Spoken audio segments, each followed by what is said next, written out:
لو معاك 25,000 أو 30,000 أو 40 أو 50,000 وخلاص حوشتهم ومش عارف تجيب عربية، تعالى أما أقول لك على فكرة مشروع تستخدم بيها العربية صح وفي نفس الوقت هتجيب لك ربح.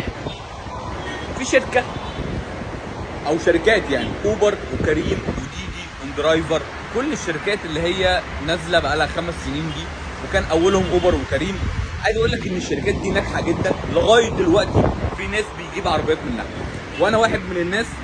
من 5 سنين اشتغلت في الشركة دي والله العظيم 3 وجبت عربيتين منها في خلال سنتين، وكنت داخل المشروع ب 30,000 جنيه. رحت شركة تقسيط كان معايا 30,000 جنيه، رحت شركة تقسيط وجبت عربية الفيو 2013. دفعت 30,000 جنيه، كانت العربية عاملة 100,000، ورحت جاي واخد العربية وكان قسطي 3000 جنيه.